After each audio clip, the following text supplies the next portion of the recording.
अध्याय 4 दर्शन। प्रत्येक युग में कोई दार्शनिक समाज से जो कुछ ग्रहण करता है उसे अपने दृष्टिकोण से समाज को ही पुनः अर्पित कर देता है। प्रारंभ में वह एक प्रकार का भिखारी होता है, परंतु अंत में वह एक दाता बन जाता है। वह युग दृष्टा का रूप धारण कर लेता है। निसंदेह दार्शनिक अपने समय की विद्यमान समस्याओं, प्रगतियों और परिवर्तनों पर अपनी दृष्टि केंद्रित करता है और फिर वह समाज को अपने व्यक्तित्व, कृतित्व एवं साहित्य के माध्यम से नई दिशाएं, नए आयाम प्रदान करता है ताकि समाज में क्रांतिकारी परिवर्तन आए। आधुनिक भारत के समाज सुधारकों तथा दार्शनिकों में डॉक्टर अंबेडकर का विशेष स्थान है। अन्यों की भांति उनके साहित्य में अमूल्य दार्शनिक विचार हैं, परंतु उनके साहित्य में जो जीवन दर्शन निहित है वह उनके पूर्ववर्ती समाज सुधारकों तथा दार्शनिकों से भिन्न है। कारण डॉक्टर अंबेडकर की मान्यताएं और विचारधाराएं कुछ विशेष परिस्थितियों की उपज है। उन पर सामयिक स्थितियों का बड़ा प्रभाव था, जिसके कारण उनके दर्शन की विविध अभिव्यक्तियां भारतीय क्षितिज पर सामने आई। वर्णवाद के प्रति विद्रोह। 20वीं सदी के भारत में अनेक समाज सुधारक तथा दार्शनिक हुए। एक समूह उन समाज सुधारकों तथा विद्वानों का था जो वर्णाश्रम धर्म के विरुद्ध कुछ न कहते हुए कई प्रकार के सुधारों के पक्ष में था, जैसे विधवा विवाह तथा बाल विवाह।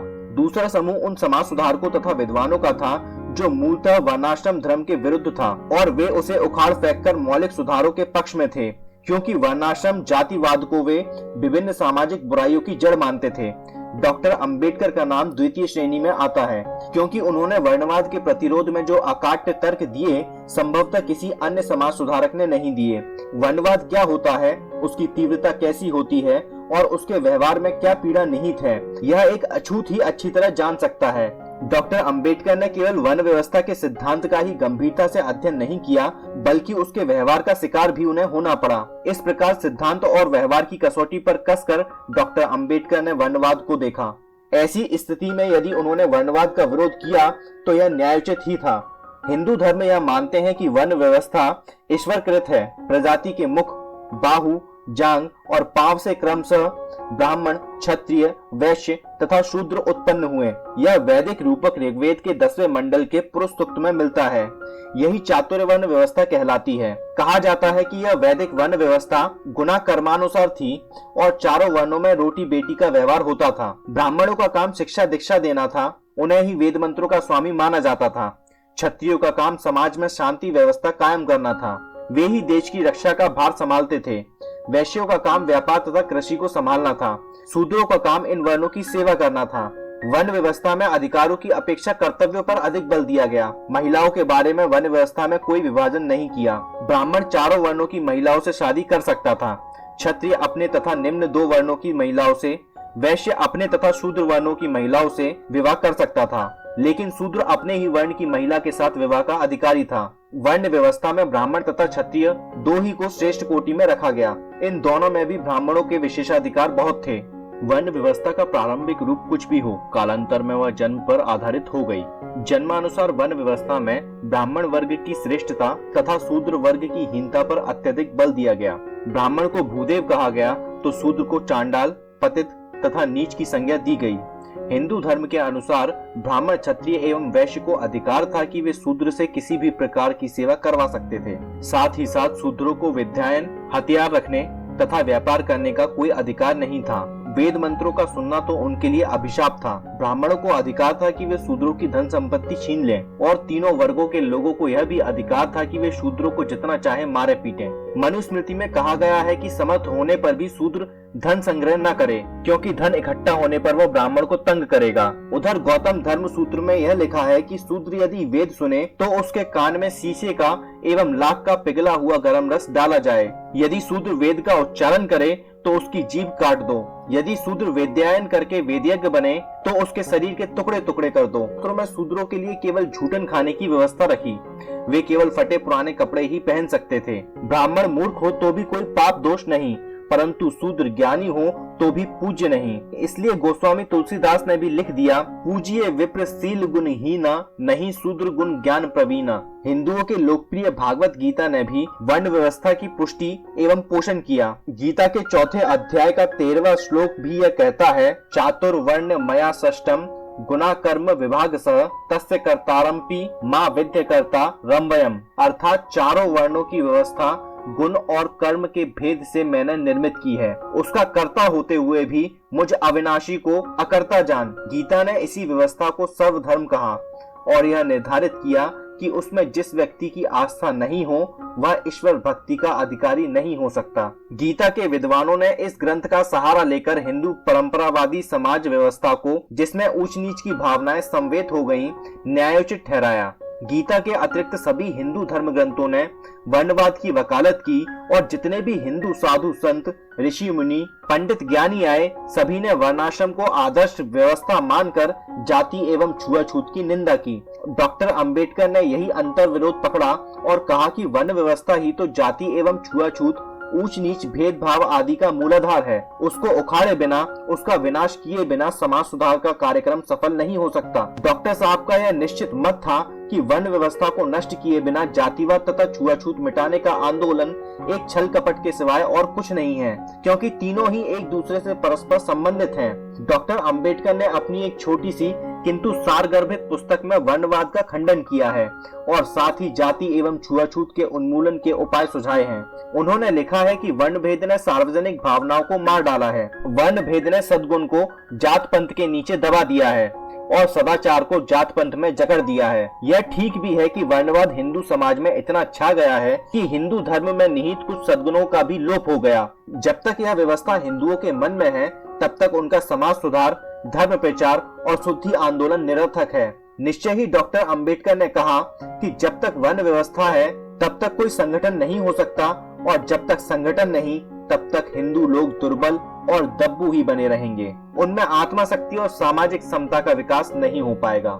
हिंदू समाज में बड़े बड़े समाज सुधारक तथा आंदोलनकर्ता आए पर क्रांति नहीं आ पाई। प्रश्न है, भारत में सामाजिक क्रांति क्यों नहीं हुई? यह एक ऐसा प्रश्न है जो मुझे निरंतर पीड़ित करते रहता है। मेरे पास इसका केवल एक ही उत्तर है और वह यह है कि इस चातुर्वर्ण व्यवस्था ने हिंदुओं की नीच जातियों को कोई क्रांति करने के योग्य नहीं होने दिया, उनको हथियार धारण करने का कोई अधिकार नहीं दिया और चातुर्वर्ण व्यवस्था के नियम के अनुसार वे विद्या प्राप्त नहीं कर सकते थे। उल्टे उन्हें कलंकित करके नीच ठहराया गया। वे अपनी मुक्ति का उपाय ना सोच पाए, ना जान पाए। वस्तुतः किसी समाज का पीड़ित तथा शोषित वर्ग ही क्रांति ला पाता है, पर हिंदू समाज में ऐसा नहीं हो पाया क्योंकि कानून, धर्म तथा राज्य की सहायता से उच्च वर्गों ने उन्हें सदैव अज्ञान, अंधकार तथा निर्धनता में ढाले रखा। फलतः उनकी सारी शक्ति, सूझबूझ, भावना आदि यूं ही नष्ट हो गई।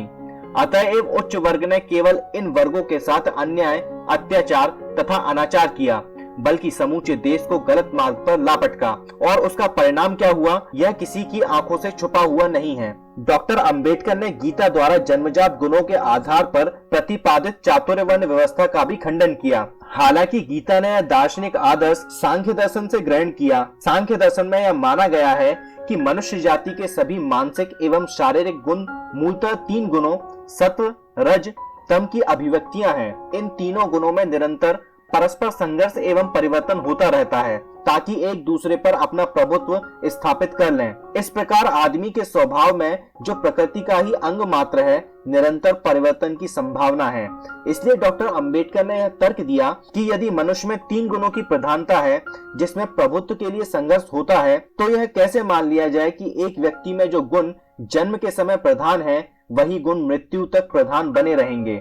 एक व्यक्ति में एक ही स्वरूप में कोई गुण बना रहेगा, इसकी क्या गारंटी है? डॉक्टर साहब ने कहा कि सांख्य दर्शन या गीता में या अनुभव में ऐसा कुछ नहीं मिलता कि व्यक्ति विशेष में जन्म से लेकर मृत्यु तक एक सी अवस्था के गुण बने रहेंगे। चूंकि प्रकृति में परिवर्तन होते रहते हैं, इसलिए मनुष्य के स्वभाव में भी परिवर्तन अनिवार्य है और इस प्रकार चातुर्वर्ण व्यवस्था का मूलाधार ही गलत है। विद्वान डॉक्टर की दृष्टि से व्यक्ति का स्वभाव क्षण क्षण में बदलता रहता है, उसी प्रकार समय एवं परिस्थिति के अनुसार प्रत्येक गुण भी बदलता है। अतएव यदि सभी गुण परस्पर बदलते रहते हैं तो मानव प्राणियों को वर्ण व्यवस्था के अंतर्गत चार स्थायी वर्गों में विभाजित करना न्यायोचित नहीं है। यही कारण है कि वर्ण व्यवस्था प्रामाणिक नहीं है और ईश्वरकृत भी नहीं है। यह मात्र ब्राह्मणों की चाल है, लेकिन हिंदू लोग फिर भी वर्ण व्यवस्था से इतने अभिभूत हैं कि उससे चिपके बैठे हैं। स्तरीय असमानता को उसका मूलाधार बना लिया है। अतः एक वर्ण व्यवस्था में स्वतंत्रता एवं समानता के लिए कोई स्थान नहीं है, जो संगठित जीवन तथा सभ्य जीवन की आधारशिला है। इन दोषों के अलावा वर्ण व्यवस्था में एक और भी दोष है, जिसके कारण उसकी निरंतरता आज कतई न्यायोचित नहीं मानी जा सकती। कहा जाता है कि वर्ण व्यवस्था अपने विशिष्ट आर्थिक संगठन द्वारा सामाजिक संतुलन तथा संगठन पैदा करती है। यह भी माना जाता है कि वर्ण व्यवस्था श्रम विभाजन पर आधारित है और श्रम विभाजन आधुनिक समाज का अनिवार्य अंग है। इसलिए स्वर्ण हिंदुओं की दृष्टि से वर्ण व्यवस्था न्यायोचित है और उसमें कोई दोष प्रतीत नहीं होता। डॉक्टर अंबेडकर ने इस दृष्टिकोण को स्वीकार नहीं किया, क्योंकि वर्ण व्यवस्था में न केवल श्रम विभाजन मिलता है, वर्णम श्रमिकों का विभाजन भी उसमें स्पष्ट है। निसंदेह आधुनिक समाज में श्रम विभाजन होना आवश्यक है, पर किसी भी आधुनिक समाज में श्रमिकों को 4 ही स्थायी वर्गों में नहीं बांटा गया है। वर्ण व्यवस्था में तो श्रमिकों को ऊंच नीच की श्रेणियों में विभक्त किया गया है। क्या यह न्यायोचित श्रम विभाजन है? इसके अतिरिक्त उसमें अधिसंख्यक लोगों को अपनी रुचि के अनुसार काम नहीं मिलता और जन्म के आधार पर उन पर कुछ पेशे थोप दिए जाते हैं, जिनमें उनका दिल और मन दोनों नहीं लगते। ऐसी स्थिति में क्या आर्थिक कुशलता आ सकती है? यह भी एक दुर्भाग्यपूर्ण मान्यता है कि काम धंधों के आधार पर ऊंच नीच का भेदभाव बरता जाता है। डॉक्टर साहब ने यह भी कहा कि उद्योग सदैव परिवर्तनशील अवस्था में होता है, अतः एक व्यक्ति को भी वह स्वतंत्रता हो कि जो काम उसे पसंद हो, जहां उसका समझौता हो जाए, उसे करने में वह स्वतंत्र होना चाहिए। औद्योगिक स्वतंत्रता के बिना आर्थिक कुशलता संभव नहीं हो सकती। इसलिए आर्थिक संगठन के रूप में यह वर्ण व्यवस्था डॉक्टर साहब की दृष्टि से बिल्कुल हानिकारक है। कुछ हिंदू विद्वानों ने वर्ण व्यवस्था को जैविक आधार प्रदान करने का प्रयास किया और कहा कि यह व्यवस्था जाति शुद्धता तथा रक्त शुद्धता को कायम रखने का एक उत्तम ढंग है। डॉक्टर अंबेडकर ने इस मान्यता को भी अस्वीकार कर दिया, क्योंकि दुनिया भर में ऐसी कोई जाति नहीं है जो बिल्कुल विशुद्ध हो। उसी प्रकार भारत में ऐसा कोई वर्ग नहीं जिसे जाति या रक्त की दृष्टि से विशुद्ध कहा जा सके। यह तो राधा कृष्णन भी मानते हैं कि हिंदू जाति में विदेशियों का रक्त मिश्रण मिलता है और स्वतः देश में एक वर्ग का रक्त दूसरे वर्ग से मिश्रित हुआ है। रक्त की दृष्टि से चारों वर्णों के स्त्री पुरुषों में नितांत अलगाव रहा हो, ऐसा कभी संभव नहीं हुआ। चारों वर्णों के स्त्री पुरुषों के बीच योनि संबंध रहे हैं और आज भी हैं। धर्मशास्त्रों ने चाहे कितने ही प्रतिबंध लगाए हों, पर काम वासना अंधी होती है तो सारे धर्मशास्त्रीय नियम अलग रह जाते हैं। अतः जाति एवं रक्त की शुद्धता को प्रमाणिक मानना एक मूर्खता के सिवाय और कुछ नहीं। वर्ण व्यवस्था को घोषित करने की आड़ में गलत धारणाओं को मानना न्यायोचित नहीं है। कभी कभी वर्ण व्यवस्था की प्लेटो के वर्ग विभाजन से भी तुलना की जाती है। डॉक्टर अंबेडकर के अनुसार प्लेटो ने मानव प्राणियों का जो 3 वर्गों शासक, रक्षक एवं श्रमिक में विभाजन किया, वह बिल्कुल मानव स्वभाव के प्रतिकूल है। प्लेटो को स्वभावतः व्यक्ति की विलक्षणता का ज्ञान नहीं था। व्यक्ति के स्वभाव में इतने विभिन्न गुण होते हैं कि उन्हें केवल 3 श्रेणियों में समेटना एक खोखलापन है। यह तो मनुष्य के स्वभाव की गलत धारणा बनाना है। यही कारण है कि प्लेटो का सामाजिक वर्गीकरण व्यवहारिक नहीं बन पाया। इसी प्रकार चूंकि चातुर्वर्ण व्यवस्था भी गलत धारणाओं पर आश्रित थी, वह कभी भी व्यवहारिक नहीं बन पाई। हालांकि उसके आधार पर छुआछूत, ऊंच नीच, जातपंथ जैसी बुराइयों का विकास हुआ, जिन्होंने आज हिंदू समाज को अधोगति में ला पटका है। आर्य समाजियों तथा कुछ विद्वानों का मत है कि देश की समस्त जातियों को 4 विशुद्ध वर्गों में पुनः संगठित किया जाए। डॉक्टर अंबेडकर ने इस विचार को बिल्कुल ही अव्यवहारिक बतलाया, क्योंकि आज हिंदू समाज में कई हजार जातियां एवं उपजातियां हैं। जातिगत भावनाएं वर्णाधारित भावनाओं की अपेक्षा कहीं अधिक हानिकारक हैं। ये जातियां जन्म पर आधारित हैं, जबकि वर्ण व्यवस्था को गुण कर्मानुसार कहा गया है। गुण कर्मानुसार इन जातियों को जो जन्म से ऊंच नीच हैं, किस प्रकार नियोजित करेंगे? यह एक गंभीर तथा कठिन प्रश्न है। एक व्यक्ति जो जन्म से ऊंच है, गुण कर्म से नीच है, कैसे इस परिवर्तन को स्वीकार करेगा, यह समझ में नहीं आता। 4 वर्णों की पुनः स्थापना का विचार ही मूलतः गलत है। डॉक्टर अंबेडकर ने यह कहा कि यदि मनुष्यों को गुण कर्मानुसार ही मूल्यांकित करना है, तो ब्राह्मण, क्षत्रिय, वैश्य तथा शूद्र का लेवल क्यों लगाया जाए? ये नाम तो निश्चित ही ऊंच नीच भावनाओं के साथ जुड़े हुए हैं। जब तक ये लेबल प्रचलित रहेंगे, हिंदू इस जन्म मूलक ऊंच नीच भेदभाव को मानते और उसके अनुसार आचरण करते रहेंगे। इन परंपरावादी नामों को बनाए रखना और सुधार की बात करना विरोधाभास है। इसलिए डॉक्टर अंबेडकर ने कहा चातुर्य वर्ण को गुण कर्म मूलक बताकर उस पर ब्राह्मण, क्षत्रिय, वैश्य तथा शूद्र के दुर्गंध से युक्त लेबल लगाना एक प्रकार का भारत में पाखंडी जाल फैलाना है। वर्ण व्यवस्था के पक्ष में चाहे कितने ही तर्क दिए जाएं, चाहे वह व्यवस्था गांधी, गीता तथा आर्य समाज द्वारा विवेचित हो, वह मूलतः गलत सामाजिक वर्गीकरण पर आश्रित है। डॉक्टर अंबेडकर की वर्ण विरोधी विचारधारा युक्ति युक्त है, किंतु प्राचीन परंपरा, संस्कृति तथा धर्म के बोझ से दबे स्वर्ण हिंदू यह स्वीकार नहीं करते कि वर्ण व्यवस्था आज निरर्थक है तथा हानिकारक संस्था है। डॉक्टर साहब का यह दृढ़ मत था कि जाति एवं छुआछूत की जननी यही वर्ण व्यवस्था है, अतः यदि इनका अंत करना है तो वर्ण का अंत करना आवश्यक है। वर्णवाद तथा जाति भेद के उन्मूलन के लिए डॉक्टर अंबेडकर ने 2 उपायों पर अधिक जोर दिया। उन्होंने यह लिखा, मेरा विश्वास है कि वास्तविक उपाय अंतरजातीय विवाह है। केवल रक्त का मिश्रण ही स्वजन तथा मित्र होने की भावना उत्पन्न कर सकता है। परंतु डॉक्टर साहब का यह उपाय उनके दूसरे उपाय से संबंधित है। उन्होंने कहा कि हिंदू जाति भेद को इसलिए नहीं मानते कि वे क्रूर हैं या इनके मस्तिष्क में कुछ विचार हैं। वे जाति भेद के साथ इसलिए अनुबंधित हैं कि उनको धर्म प्राणों से अधिक प्रिय है। जाति भेद को मानने में हिंदुओं की भूल नहीं है, भूल उन ग्रंथों की है जिन्होंने यह भावना उनमें उत्पन्न की है। इसलिए यदि आप जाति भेद को मिटाना चाहते हैं तो आपके लिए वेद और स्मृति धर्म को नष्ट कर देना आवश्यक है, अन्य किसी बात से लाभ नहीं होगा। हिंदू स्त्री पुरुषों में धर्म ग्रंथों का जो भय बैठा है वह यदि समाप्त हो जाता है तो निश्चित रूप से वे स्वतः अंतरजातीय विवाह करने में कतई नहीं हिचकिचाहट प्रदर्शित करेंगे। अतः अंतरजातीय विवाह को उसी समय निर्द्वंद स्वीकार किया जाएगा जब हिंदू धर्म में धर्मांधता का विनाश होगा। इसके साथ साथ डॉक्टर अंबेडकर ने हिंदू धर्म सुधार के लिए कुछ सुझावों को इस प्रकार प्रस्तुत किया। पहला, हिंदू धर्म का एक और केवल एक ही प्रमाणिक ग्रंथ हो जिसे सब हिंदू छूत तथा अछूत स्वीकार करें।